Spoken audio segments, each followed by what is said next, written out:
Hello बच्चों, चलिए प्रश्न को पढ़ते हैं।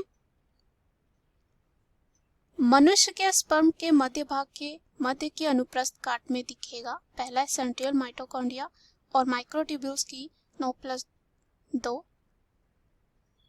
दूसरा है सेंट्रियल माइटोकॉन्ड्रिया। तीसरा है माइटोकॉन्ड्रिया और माइक्रोट्यूब्यूल्स की 9+2 व्यवस्था। चौथा है यहाँ पे केवल माइक्रोट्यूब्यूल्स की 9+2 व्यवस्था। तो आइए देखते हैं इस प्रश्न का हल क्या होगा।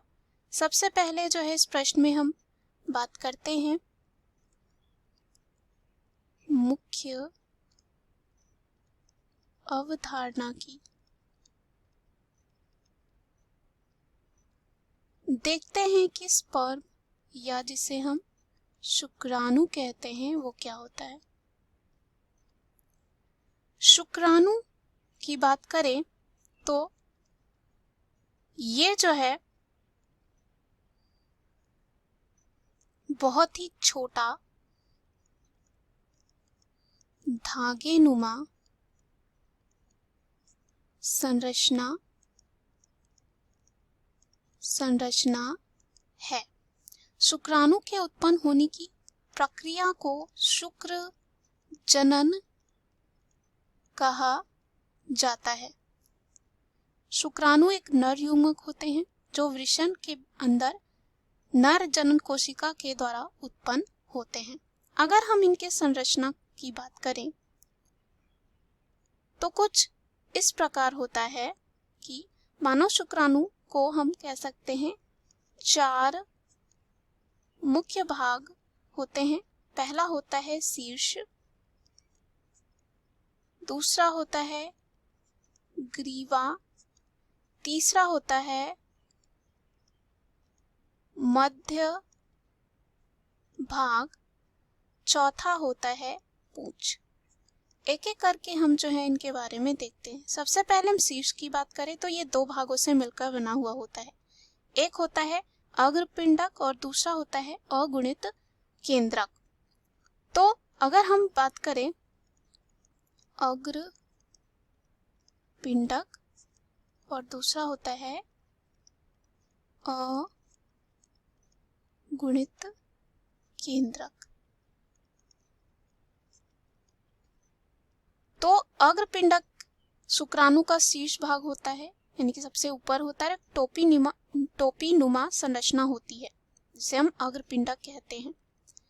अब यहाँ पे जो अगुणित केंद्रक होता है ये क्या करता है, ये अग्रपिंडक के पीछे की ओर एक अगुणित केंद्रक होता है जो पिता से आनुवंशिक लक्षणों को, या ऐसा कह सकते हैं जो पिता से आनुवंशिक लक्षणों को संतति में पहुंचता है। केंद्रक में हिस्टोन प्रोटीन के स्थान पर एक प्रोटामाइन प्रोटीन पाई जाती है। अब यहाँ पे आता है ग्रीवा। इसमें 2 जो है सेंट्रियोल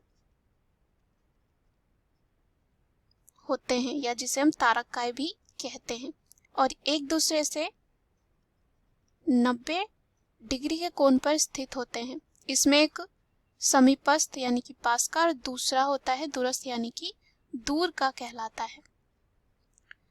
अब यहाँ पे हम आते हैं मध्य भाग में। मध्य भाग की बात करें तो यहाँ जो है माइटोकॉन्ड्रिया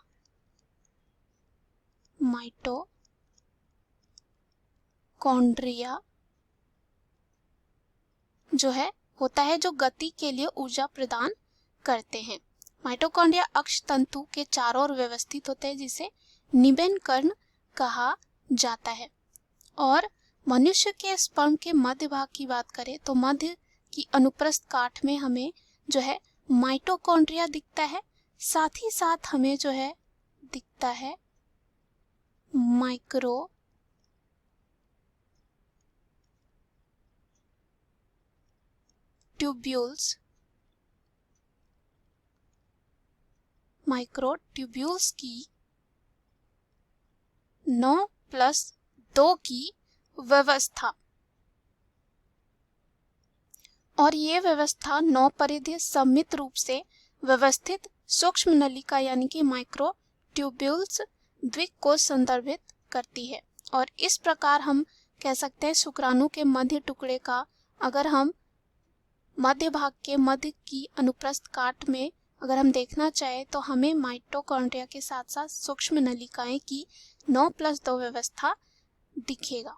अब आता है पूंछ। पूंछ जो है सबसे लंबी जो है संरचना कह सकते हैं भाग होता है स्पर्म का यानी कि शुक्राणु का, जो गति के लिए भी कह सकते हैं जिम्मेवार होता है, मदद करता है। चलिए अब हम विकल्प में चलते हैं। पहला विकल्प दे रखा है सेंट्रियोल, माइटोकॉन्ड्रिया और माइक्रोट्यूब्यूल्स की 9+2। तो यहाँ पे जो है ये क्या हो जाता है गलत, क्योंकि हमने देखा माइटोकॉन्ड्रिया और माइक्रोट्यूब्यूल्स ही होते हैं, सेंट्रियोल नहीं होता है। सेंट्रियोल को हमने ग्रीवा में देखा। दूसरा है सेंट्रियोल और माइटोकॉन्ड्रिया, पुनः ये भी क्या हो जाता है गलत, सेंट्रियोल नहीं होता है, हमें माइटोकॉन्ड्रिया देखने को मिलता है। तीसरा है माइटोकॉन्ड्रिया और माइक्रोट्यूब्यूल्स की 9+2 व्यवस्था, जो इस प्रश्न का सही उत्तर हो जाएगा। अभी हमने देखा मध्य भाग में हमें यही दिखेगा।